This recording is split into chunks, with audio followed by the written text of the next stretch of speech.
Sentinel 232, this is the launch director performing the final poll for launch. Verify no constraints and go for launch. Program chief engineers have no constraints and are go for launch. I have no constraints and are go for launch. Weather has no constraints and weather is go for launch. You are looking at the world's most powerful rocket. Artemis 1 embodies the hard work of thousands across the world, determined to explore for the benefit of all.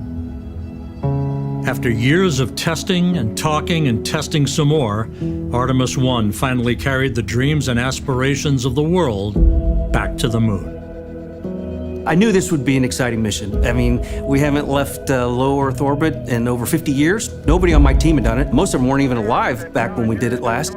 It has been a culmination of many years of hard work.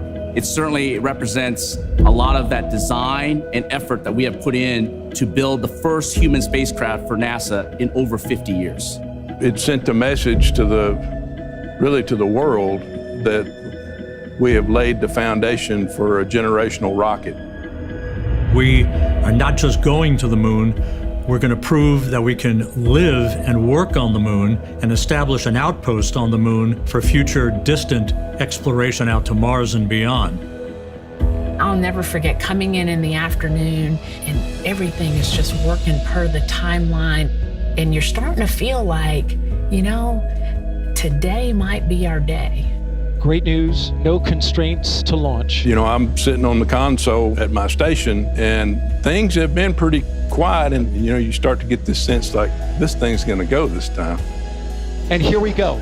In the wee hours of that morning of November 16th came, it all fell together, and the payoff was a launch that shook you to your foundation and signified that America was back on the road to the moon.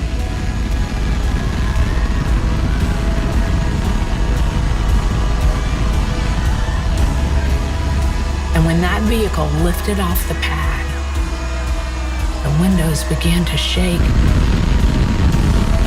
And the building announces that that vehicle is flying. I was overwhelmed with joy and excitement, not just so much for me, but for the entire team, for the country. It was eye-watering. And I was tearing up. What an amazing accomplishment for this team. I'm still shaking a little bit. That never gets old. That is always one of the coolest things you'll ever see in your entire life.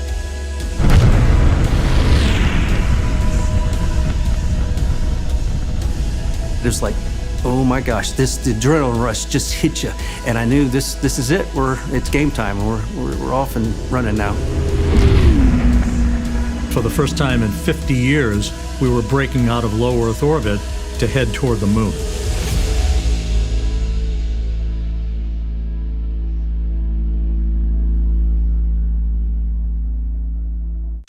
And attitude for solar array deploy. Saw deploy initiated. Copy. Flight MPO, 4 solar arrays released. After the vehicle was put in its preliminary orbit, meaning Orion and the ICPS, we had to wait for translunar injection, and that was a whole different game. Let's go have a good burn and just go to the moon. Let's do it.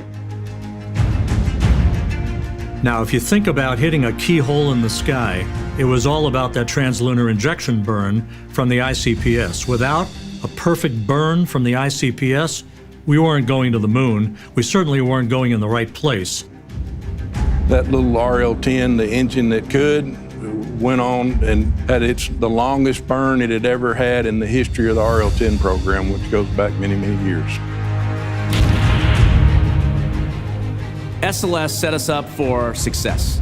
The launch vehicle and the insertion point was over 99% accurate to where they predicted. Orion is now flying free, attached to the European Service Module and on its journey to the moon. We had video from Orion shortly after the translunar injection burn was complete. Orion flipped around and we took pictures of the Earth, and I had no words. It was just amazing, amazing. The views of our blue marble in the blackness of space, now capturing the imagination of a new generation, the Artemis generation.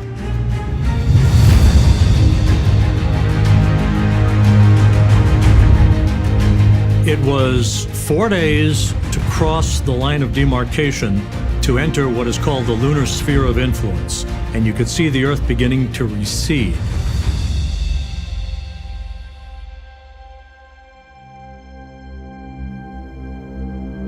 Our first big burn was the outbound powered flyby, which is the one where we went right by the moon. Orion was actually on the backside of the moon, so we did not have communications with it, so we had to set everything up ahead of time.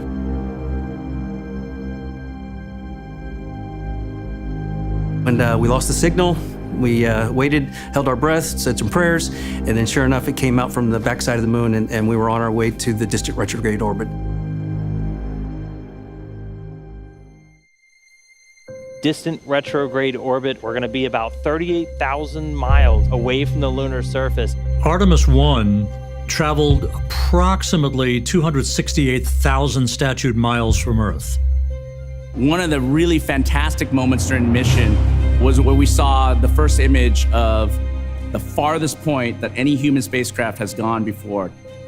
We see these images downloaded real time, and we would sit in the rooms and we would just pause the meeting. We'd pause the discussion, go, look at that picture. It's almost unreal. They really represented as if we were there on board the spacecraft, looking at the moon and looking at the Earth, our home. We're continuing to get some spectacular views from the Orion spacecraft. Orion now has its sights set on home. NASA's newest moon explorer, now less than 2 hours away to complete its shakedown mission.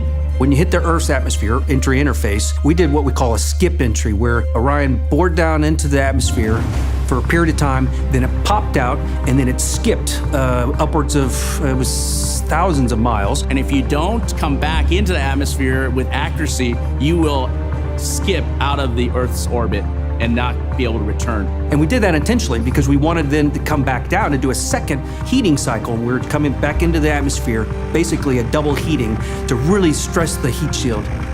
It's hard not to hold your breath when all of that's happening, because I'm thinking to myself, if this doesn't go well, what do I do? What do I have?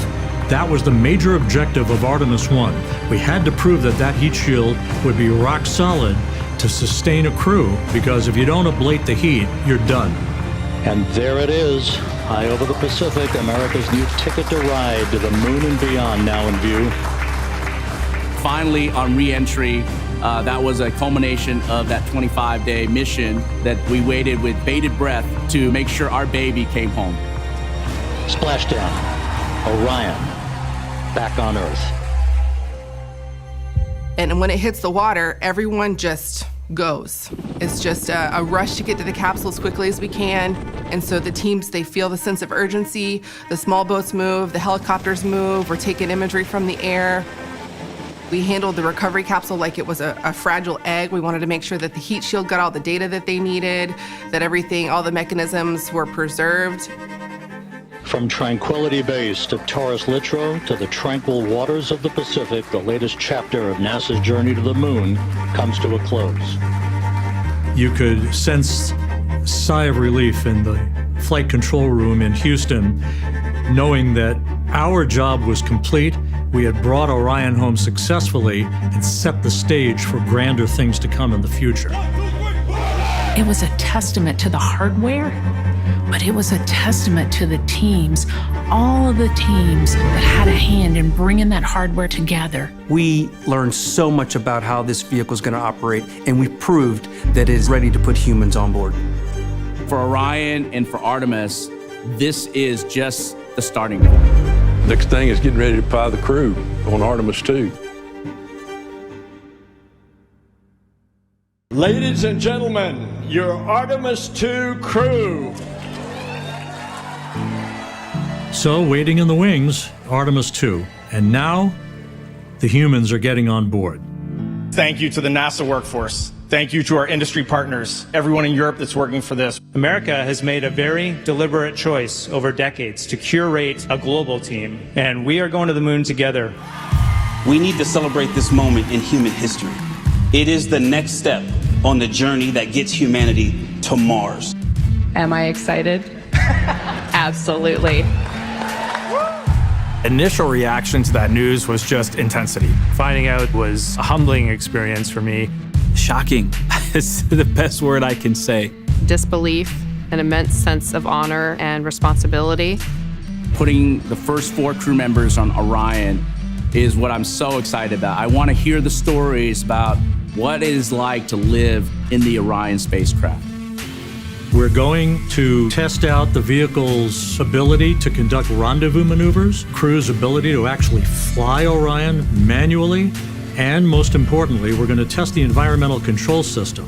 We got humans on board. We got to keep them safe. We got to keep them breathing. And then we're going to have them come back at that high-speed entry of 32 times the speed of sound to make sure that they can survive this for future missions. It's very exciting to fly crew, but it's also daunting, right? Because these are people, and they're putting their lives in our hands. This one needs to perform and will perform as good or better than the first one did. And so we have new launch commit criteria, we have changes to our procedures, changes to our timelines. We have new systems for crew, we have new systems in the capsule, we have an emergency egress system, we have new recovery systems. We want to make sure that we've gone through those time and time again so that when launch day rolls around, we're ready for anything that the hardware may throw at us.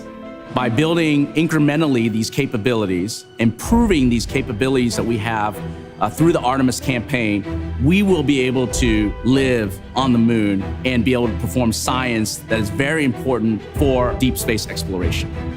I am ready for Artemis 2. The SLS team is ready for Artemis 2. We are ready for Artemis 2. We are ready. We are ready. All right, I'm ready. Let's go.